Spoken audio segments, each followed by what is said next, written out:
so much for joining us. To begin with, as somebody who's a parliamentary floor leader of your party, your Chief Minister, Mr. M.K. Stalin, has described you, and I quote, as the thunderous voice of Delhi. So how do you plan to represent, the voices, the aspirations of the people of Tamil Nadu in that sense in your stint? You're no stranger to Parliament, of course, but as the floor leader, you have additional responsibilities.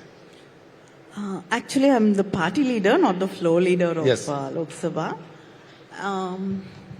Every day when either it's in the question hour or in the 0 hour, whenever the Parliament functions, of course, and in any debates, we do raise the concerns of Tamil Nadu and its people, and we fight for the rights of the states.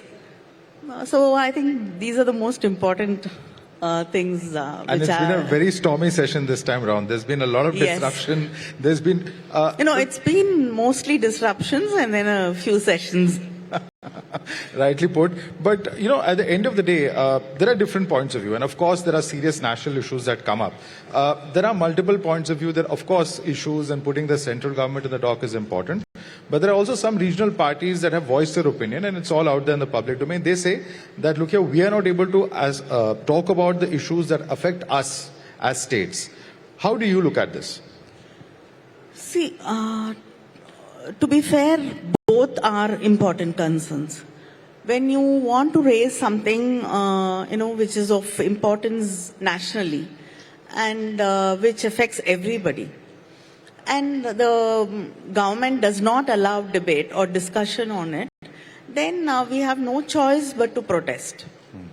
And sometimes, to be very honest, I think the government also sometimes is not prepared to discuss it, so it's easier to adjourn the Parliament.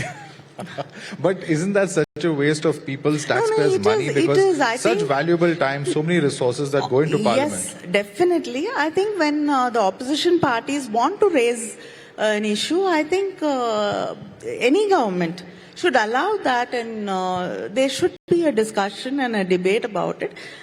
Whatever questions are raised, I think it is the duty of the government to answer it. Right. So when you don't give space for that, there are so many issues which have been, given to the Parliament to, have a discussion on it. And when the government refuses, after a point, the opposition doesn't have a choice. And we have to, disrupt Parliament. Right. But, of course, others, whatever is considered as smaller issues or issues of the states, that, it affects us also. As a state, it affects us, and we want to talk about things which our people are interested in. That gets lost in the process. So it's very sad on one side when so many things are there of which concerns people, and we're not able to raise it. Absolutely. Now, we've been seeing protests on a number of issues, in Parliament. But some of the opposition parties, the TMC, the SP, for instance, have not been participating in those protests. We've also recently seen senior leaders like Mr. Lalu Prasad Yadav, Mr. Sharad Pawar, all talk about the need for a change as far as the India Alliance's leadership is concerned. Where do you stand on this? No, our party is, we are quite happy with the way it is. But of course, when there is a consensus, when there is going to be a discussion, and if there needs to be a change, or if everybody wants to, there's a consensus with that, I don't think my leader has any issues with it. But I think we are very clear, we are with the India Alliance, and I think it is more on ideology and what is important, on secularism and issues like that. Right. It's not a matter of leadership. Okay, great. Let me come to a couple of issues on Tamil Nadu's performance itself. Your state's per capita income is reported to be 56% higher than the national average, a significant contribution coming in from industries and services sectors. Sustaining this growth trajectory while balancing social equity is always the challenge. There are states which have, a high developmental index, but they don't have as much of success as far as industry is concerned. And the converse is also true. There are states which have stupendous success in industry, but they do not have the same social indicators. How do you balance this challenge? I think right from the days of the Justice Party and this Dravidian movement, the concentration has been on social indicators improving, education for all, inclusive growth.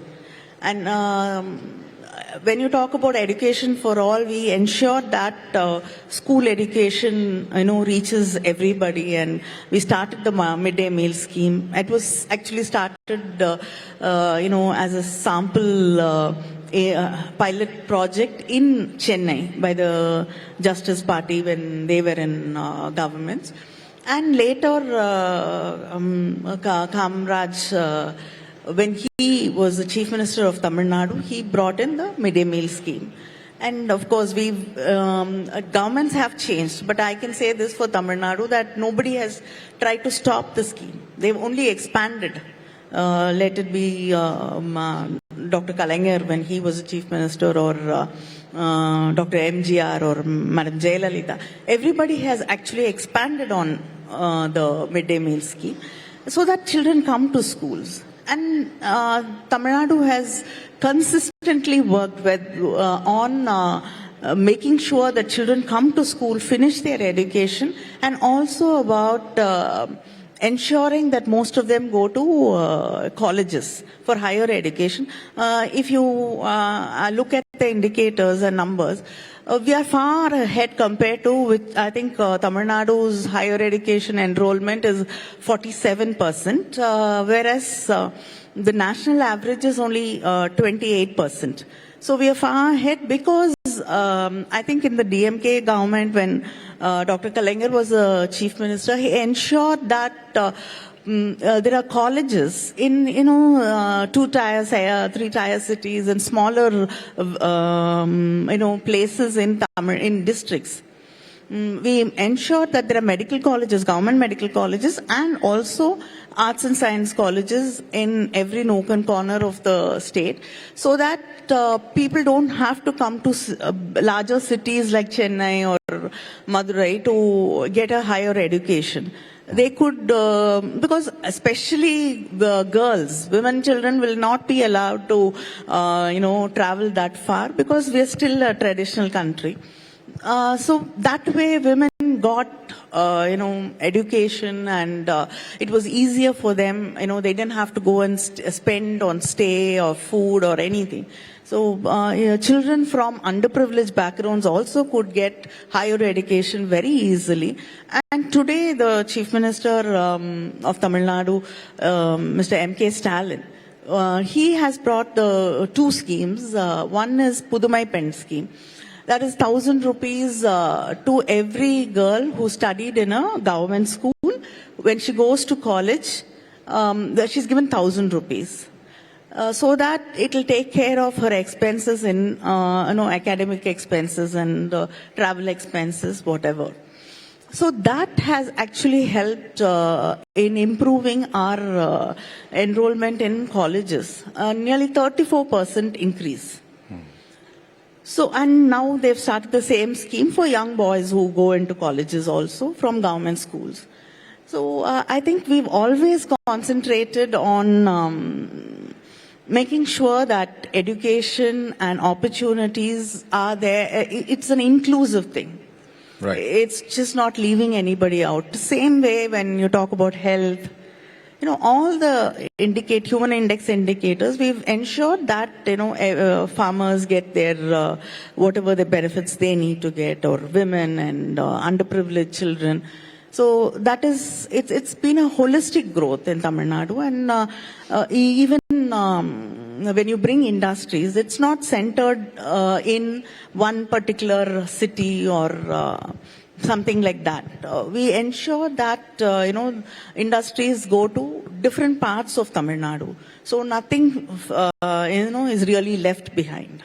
Right. And of course, the midday meal scheme has been then since replicated across Yes. the country, across states, across geographies. And certainly, of course, that indicates its success. But one of the aspects, in terms of the long-term planning has to be about of industrialization. But Tamil Nadu happens to be one of the big borrowers. It borrows more than even bigger states like Maharashtra and Uttar Pradesh. So how do you plan for long-term growth without too much of, exposure when it comes to borrowing and reducing this reliance on borrowing? Of course, we are badly affected by GST, and now GST compensation also is becoming a big question mark. We are losing around 20,000 crores every year because the compensation might be stopped. So in a situation like that, and when you are, keen about welfare politics and schemes, then and you don't get enough support because Tamil Nadu has controlled population over the years, so we lose out a lot. So to ensure that there is infrastructure, without infrastructure there's no industry, and there's no actual growth, and it also has to be sustainable. I think today Tamil Nadu, is one of the top performers when it comes to sustainable development also. So when you want to ensure all this, and when you want development to be inclusive, I think we have no choice but to borrow. Right. No, but devolution, that brings me to the next question I was about to ask you. It's something that the Chief Minister has spoken about, many of your party leaders have spoken about, that in terms of devolution to Tamil Nadu, and several of your neighboring states in the south have also raised this issue, that somehow they believe that the kind of devolution happening is a little against them. 16th Finance Commission is also seized of this matter, has sought details from various states. How do you plan to take this issue forward? We have been raising it in Parliament when Chief Minister meets the Prime Minister, and we've written to the Finance Minister, and we've also, reached out to the Finance Commission, because to be very honest, if we give 1 rupee as taxes from our state, we get back only 28 or 29 paisa. So I think it's, not even half of what we give, we get back. So I think we are losing out just because we've performed well. Just because we've controlled population, our health indicators are better. Today we are suffering because of that. And right. I think, and just because we've ensured that there is growth. No state can be punished because they did well. So that is what our Chief Minister keeps talking about, because that this is completely unfair. That what we get back in return from compared to what we give does not cover what we want to do. Recently, we've seen the Tamil Nadu Chief Minister and even the Andhra Chief Minister raise concerns in relation to delimitation. We've seen, how they have spoken about this issue. We have seen the Home Minister Amit Shah come out and say that the southern states and their issues will be taken care of. What are the exact apprehensions that you have after the centre coming out to say that the apprehensions will be taken care of? We have worried that our population, of course, is much less compared to, and we will be losing out on the number of representatives. When we have 39 from Tamil Nadu. And again, if population is going to become the factor which is going to decide the number of seats in Tamil Nadu, we will be losing out on it. Whereas states which did not really bother and do much about population control will be gaining. They'll have more representatives in Parliament. And then over a period of time, the southern states will not matter at all in Parliament. So this is a very valid concern we have. States like Kerala, Tamil Nadu and others who've control population, and when our population is not on the rise. And whereas states which have not controlled population and who are densely populated will be gaining, and that is not the way. But can larger families be the solution? Because that's what's being spoken about now. That has also been the cause of a lot of problems in the country, So we have to, you can make it a joke, but I don't think that is the solution. Imbalance, certainly, of course, there are concerns that have been expressed. Recently, we had seen a YSRCP MP come out and demand for a parliament session to be held in the southern part of the country. He says that any state capital's assembly can be used for that. And he cites pollution in Delhi, extreme weather, so on and so forth. But he also says that it would also bring the southern states closer, as in they also have a stake as far as the governance of the country is concerned. Some are citing the cost factor, some are citing other factors, saying it's unfeasible. What is your view on this? I don't think personally, I don't think it's a bad idea. We don't have to suffer the cold. South Indians are not used to it. But, leaving that apart, I think it would be a good idea to, it could create a sense of belonging and being included also. So you could have a few sessions, in another part of the country, and you can have some here. Right. Ma'am, let me bring you back to the performance of the India bloc when it comes to the recent elections. We have the Delhi elections coming up where the Aam Aadmi Party is fighting separately. We've seen in Haryana, Aam Aadmi Party and the Congress was supposed to have an alliance. That didn't work out. In Maharashtra, of course, we know what the result was. In Jammu and Kashmir, where India Alliance did win the election, also Congress did not do very well. You've spoken about leadership as an issue, but do you think that within the alliance itself, post what we saw in the Lok Sabha elections, there's been some kind of a downslide? And how do you look at it in the coming elections as well? No. Actually, I wouldn't like to comment about the equations between parties within the India Alliance.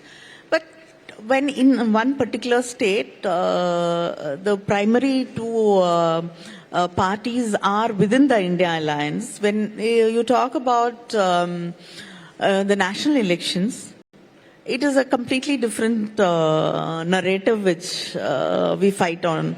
But when it comes to the state elections, then when there are two primary parties against each other, then their concerns are very different. So sometimes they cannot go together. It's like even in Kerala. In Kerala, you can't expect the Congress and the Communist Party to work together. But on a national level, they do. In Tamil Nadu, they are in alliance. Both of them are in alliance with the DMK. So I think it differs from state to state also, and according to the issues in the state and which are the primary parties in the state. Nationally, in the elections, we did much better than what the BJP expected us to do, and yes, we could have done a little better, but still, at least they can't change the constitution according to their will and fancy now.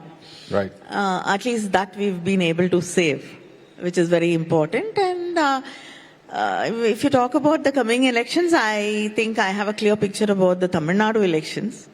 And I can surely tell you that the India Alliance is winning.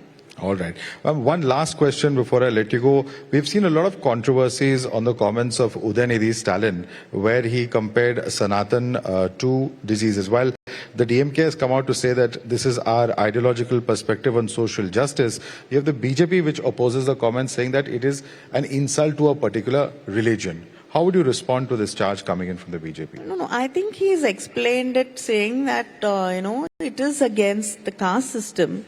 And, things which affect people, dividing people on the lines of caste. And that is what his statement was against. And it is not against any religion.